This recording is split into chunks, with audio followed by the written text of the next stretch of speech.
જે પૌવાનો નાસ્તો બનાવવાની છું એના માટે મેં અહીંયા 1.5 કપ પૌવા લીધા છે। આ પૌવાને હવે એક બાઉલમાં હું ખાલી કરી દઈશ।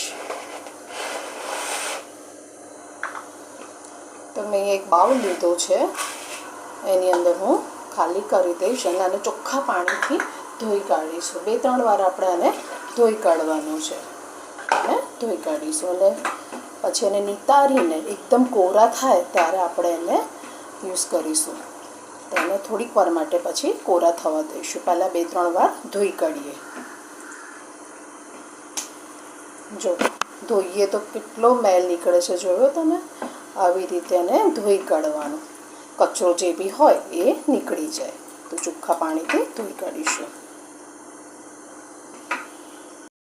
પૌવાને મેં ધોઈ કાઢ્યા છે, એક ચાણીમાં મૂકી દીધા છે। એકદમ કોરા થાય પછી આપણે એને યુઝ કરવાના છે। તો ઢાંકીને એને 10 થી 15 મિનિટ માટે રહેવા દઈશું।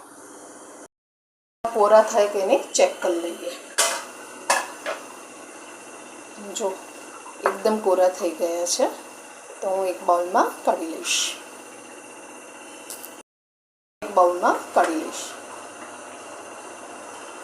હવે આની અંદર મારી પાસે 2 બટાકા બાફેલા છે એ એડ કરું છું।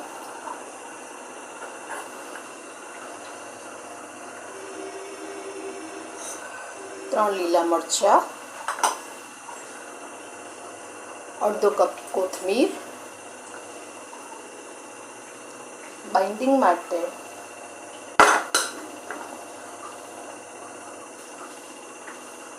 3 ટેબલ સ્પૂન ચણાનો લોટ।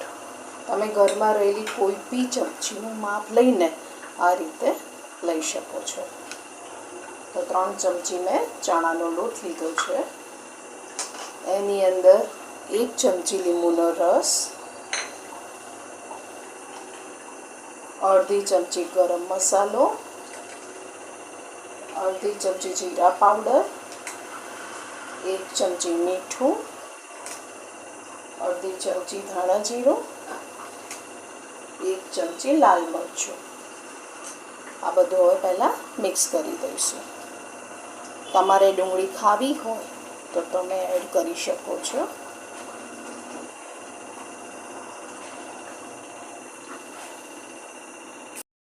બધું મિક્સ કરી દેવાનું। હવે આને તમે કોઈ બી શેપ આપી શકો, કટલેસનો આપી શકો છો, પેટીસનો આપી શકો છો।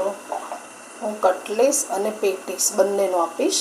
પહેલાં તો સર્કલ કરી દેવાનું અને પછી દબાવી દેવાનું, એ હું તમને બતાવી દઉં। આ જે બોલ બનાવ્યો છે એને હું પેટીસ આકાર આપી રહી છું।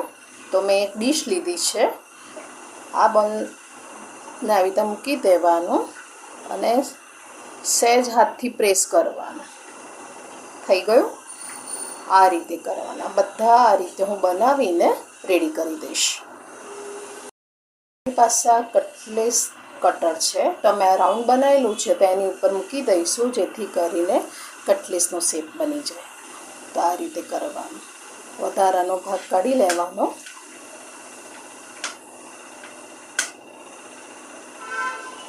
જો થઈ ગઈ ને? આ રીતે બધી બનાવી દઈશ। તમારે જેવો શેપ આપવો એવો તમે આપી શકો છો।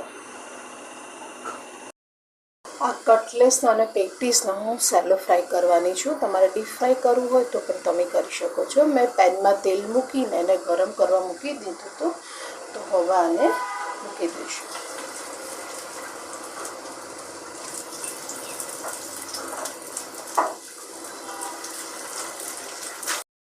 બધી મેં એક બાજુ પલટાઈ દીધી છે। જો ઉપર કેટલી સરસ ક્રિસ્પી ને એવી થઈ છે, એવી રીતે બીજી બાજુ પણ થવા દઈશું। સ્લો ફ્લેમ પર જ થવા દેવાનું।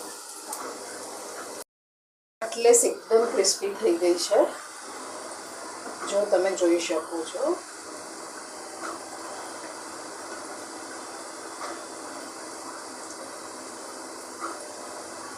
જો તો મેં અહીંયા એક પેપર રાખ્યું છે, ટિશ્યુ પેપર, એની અંદર બધી હું મૂકી દઈશ અને પેટીસને પણ મેં સાથે સાથે મૂકી દીધી, તો જેથી કરીને એ પણ જલ્દી ક્રિસ્પીને થઈ જાય।